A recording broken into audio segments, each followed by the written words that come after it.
বলছে তখন বলছে এখনই যাবেন, যে আপনি 1 লক্ষ টাকা নিয়ে আসবেন, বাকি 4 লক্ষ টাকা পরের দিন দিবেন। আমি মোহাম্মদ হেদায়েতুল্লাহ, সহযোগী অধ্যাপক, ফাইন্যান্স বিভাগ, রাজশাহী বিশ্ববিদ্যালয়। আপনারা সাংবাদিক ভাইয়েরা সব অবশ্যই অবগত আছেন, গত 11ই মে আমার বিশ্ববিদ্যালয়ে আমার কক্ষে, আমার চেম্বার নম্বর 307, সেখানে যে অনভিপ্রেত এবং অপ্রীতিকর যে ঘটনা ঘটে, আমার একজন স্টুডেন্ট, আমার একজন শিক্ষার্থী, সে 5:30টার দিকে আমার এখানে আসে একটা পড়া বোঝা নেওয়ার জন্য। সে আমার 5ই মে আমাকে রিকোয়েস্ট করেছিল। তো আসার পর 6:40-এর দিকে হঠাৎ করে বেশ কিছু 4জন ছেলেপেলে আসে এখানে। তাদের নাম আমি বলছি। একজন নাজমুস সাকিব, সে আইন বিভাগ থেকে পাশ করে গেছে মাস্টার্স। আরেকজন আসে সিরাজুল ইসলাম সুমন, সে নিজেকে সাংবাদিক দাবি করে, খবরের কাগজ সম্ভবত। আরেকজন আসে হলো সাজ্জাদ হোসেন সজীব, সে নিজেকে দাবি করে বিশ্ববিদ্যালয়ের কালবেলার প্রতিনিধি। এবং আরেকজন যে প্রথমে আসে, তার নাম হলো মোহাম্মদ আতাউল্লাহ, সে নিজেকে সমন্বয়ক দাবি করে রাজশাহী বিশ্ববিদ্যালয়ে। এবং 4জন এসেই কোনো কিছু না পড়েই ভিতরে ঢুকে মেয়েটাকে, আমাদেরকে ভয়ভীতি দেখানো শুরু করে, অশ্রাব্য ভাষায় গালিগালাজ শুরু করে এবং মেয়েটাকে ফিজিক্যালি হ্যারাস করার চেষ্টা করে তখন। এবং তারা আমাকে বলে যে এখানে আপত্তিকর ঘটনা ঘটছিল। আমি বললাম কি আপত্তিকর ঘটনা ঘটছিল? আমি চেয়ারে বসে আছি, সে আমার পাশের চেয়ারে বসেছিল।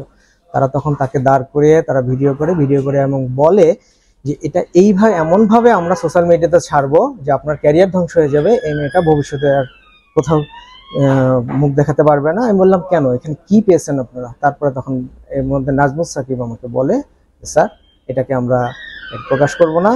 আমি বললাম প্রকাশ করলে সমস্যা নেই, এটা আপনি এর জন্য 5 লক্ষ টাকা দিবেন এবং এখনই দিবেন। তাই আমি বললাম 5 লক্ষ টাকা নিয়ে, এটা তো ব্যাংক না, এটা আমার একটা চেম্বার, আমি 5 লক্ষ টাকা কোথা থেকে দিব?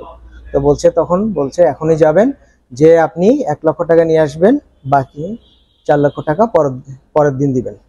যদিও তারা ফার্স্টে বলছিল আজকে 2.5 লক্ষ দিবেন, আগামীকাল 2.5 লক্ষ দিবেন।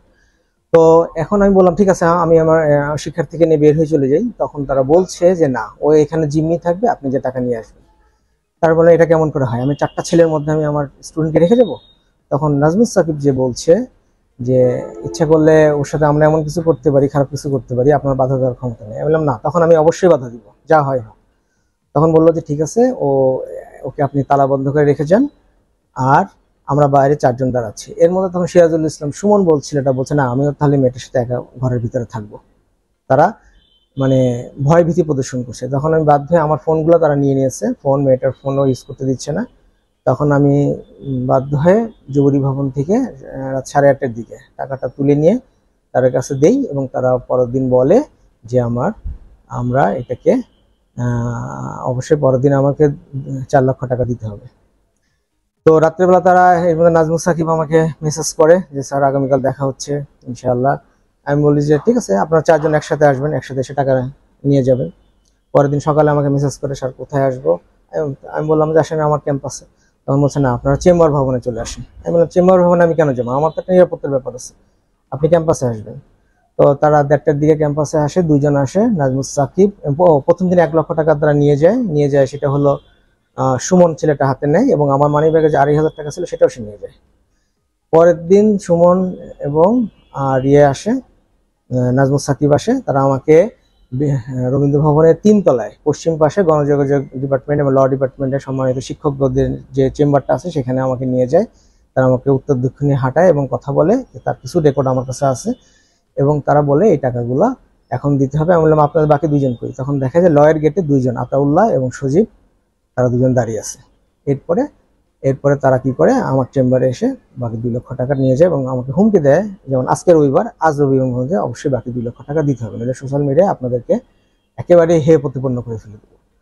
তো তারপরে তো তারা হয়তো বুধবার দিবাগত রাত্রে সে এটাকে পাবলিশ করে আমাদেরকে সামাজিকভাবে হেয় প্রতিপন্ন করে এবং ব্ল্যাকমেলিং করে, চাঁদাবাজি করে তারা আমার কাছ থেকে প্রায় 3,02,500 টাকা তারা টোটাল নিয়ে নিয়েছে এবং সামাজিকভাবে আমাদেরকে সম্পূর্ণভাবে হেয় করার চেষ্টা করছে।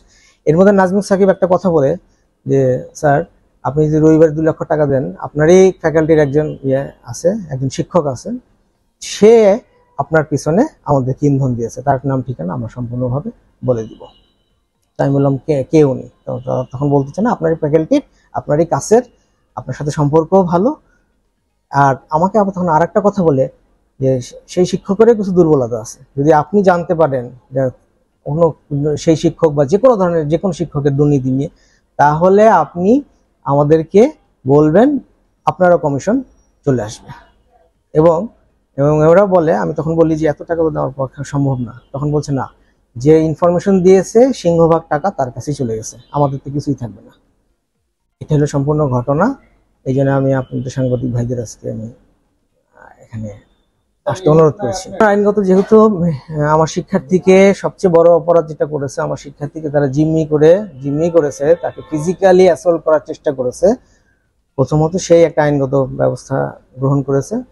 আর আমারটা এটা তদন্ত সাপেক্ষে, ইনভেস্টিগেশন সাপেক্ষে আমিও প্রুফগুলা জোগাড় করার পরে ইনশাল্লাহ আমিও হয়তো আইনগত ব্যবস্থা দিই।